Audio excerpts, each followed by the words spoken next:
আজকের এই পর্ব আরো প্রবাহিত হবে, আরো দূর এগোবো, নচিদাও আমাদের সঙ্গে থাকবেন। বাট ট্রাস্ট মি, নচিকেতার মতন একজন ইনস্টিটিউশন আমাদের শোয়ে, ওনার সবটুকু যদি আপনাদের দেখাতে হয়, তাহলে জি বাংলায় আর ডান্স বাংলা ডান্স হবে না, সারেগামাপা হবে না, দাদাগিরি হবে না, কিচ্ছু হবে না। সারাটা জীবন শুধু মিরাক্কেল আর মিরাক্কেল। এই তুচ্ছ মানুষের জীবনে নতুন একটা সূর্যের প্রমিস নিয়ে প্রত্যেক দিন প্রত্যেক রাত এই জি বাংলার পর্দায় ফুটে উঠবে।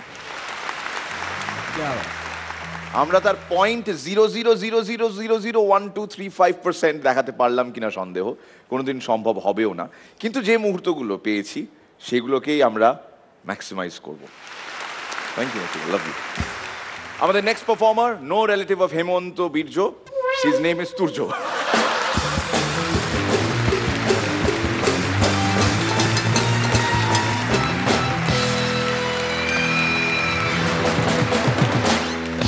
বুকের উপর পাথর চাপা, চোখে শুধুই জল, তবুও আজ পৃথিবী ঘুরে পাথর ভাঙবো, চল চল। টুসি পিটারকে বিয়ে করার আগে 100 ছেলের সাথে প্রেম করত। এখন পিটারের সাথে সুখে শান্তিতেই দিন কাটাচ্ছে, কিন্তু টুসির কোনো সন্তান হয় না। কেন? আফগানিস্তানে এত বোমা হামলার পরে কি আর উন্নয়ন সম্ভব? কোথাকার কানেকশন কোথায় বাবারি? 15 বছরের একটি কিশোর যথেষ্ট স্বাধীনতা প্রিয়, তাই তাকে বলা যেতে পারে স্ট্যাচু অফ লিবার্টি।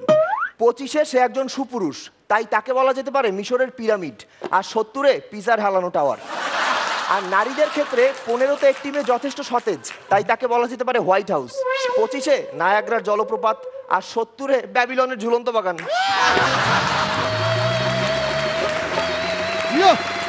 ইংল্যান্ডের সব খবরের কাগজে ছাপানো হলো পৃথিবীর সবচেয়ে পেশিবহুল সুদর্শন সুপুরুষ হলো ব্রিটিশ রাজপুত্র।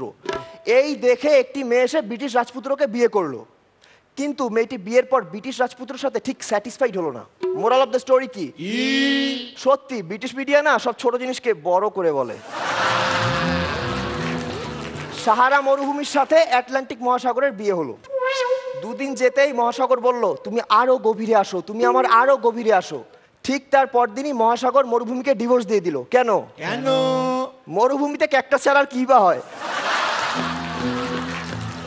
রনিদা প্রচন্ড ক্ষুধার্ত, সে খাওয়ার কিছুই পাচ্ছে না। এরপরে সে একটি গোটা এলাকা খেয়ে ফেললো। কেন? কারণ ওখানে লেখা ছিল এটা খাইবার পাস। পিটার একজন ক্রিকেটার, তো সে অবসরে ঘুরতে বের হলো। প্রথমে দেখতে গেল চীনের প্রাচীর। চীনের প্রাচীর ছুঁয়ে দেখতেই চীনের প্রাচীর হাসতে লাগলো। এরপর সে দেখতে গেল মিশরের নীলনদ। নীলনদের জল ছুঁয়ে দেখতেই মিশরের নীলনদ হাসতে শুরু করলো। এরপর সে দেখতে গেল মস্কোর ঘন্টা। গিয়ে ঘন্টা বাজাতেই মস্কোর ঘন্টা কাঁদতে শুরু করলো। পিটার কিছুই বুঝলো না, সে বাড়ি ফিরে আসলো। এরপরে সে একটি ক্রিকেট ম্যাচ খেলতে নামলো। হঠাৎ একদিন ব্রেটলির একটি বল এসে তার তলপেটে আঘাত হানলো। তারপর পিটার কেঁদে কেঁদে বলতে শুরু করলো, এবার বুঝেছি মস্কোর ঘন্টা কেন কাঁদে। এক মার্কিনী সৈন্য অসুস্থ হয়ে পড়লো, তাই দেখে এক ডাক্তার বলল, একে বাঁচাতে হলে এর সারা শরীরে তেল মালিশ করতে হবে।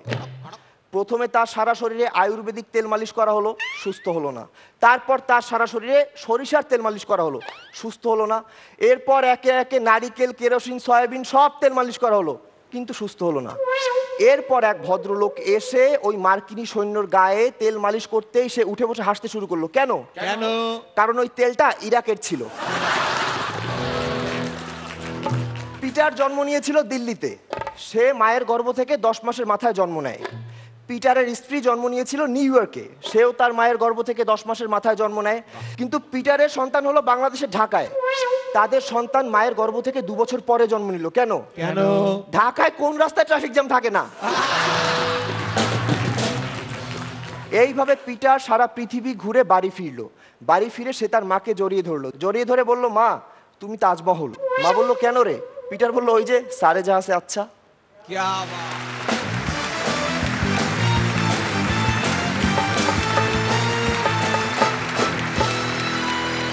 মিরপুর ঢাকার ছেলে তুর্য, কেমন লাগলো ওর পারফরমেন্স? ভালো, কয়েকটা পলিটিক্যাল স্যাটার খুব ভালো লেগেছে, খুব ইন্টারেস্টিং, ভেরি গুড। পরান্দা ভালো। এগুলো উইটের পর্যায়ে পড়ে। উইটে হাস্যরসটা কম থাকে, প্রচণ্ড বিস্ময় থাকে, এবং আনন্দ থাকে, যেটা সবটা উপভোগ করেছি। Very good arrangement.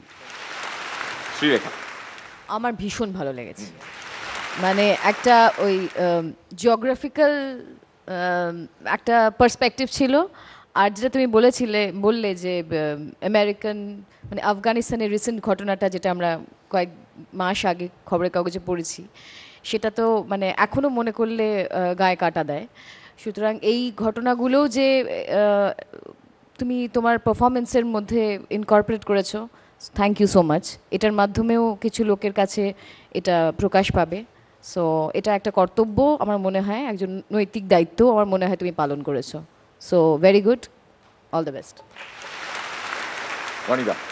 আমার একটু মেলানো মেশানো লেগেছে, কয়েকটা যেরকম খুব ভালো, কিন্তু তোমার ভঙ্গিটার মধ্যে একটু চ্যাংড়া যোগ বলার ধরনটা রয়েছে, সেই তুলনায় যদি আরেকটু এই ধরনের প্যাকেজের প্রেজেন্টেশনে আরেকটু তুমি স্থৈর্য বাড়াতে পারো বা একটু যদি আরেকটু টেনে বলো, তাহলে আমার মনে হয় সেটা বেটার হবে।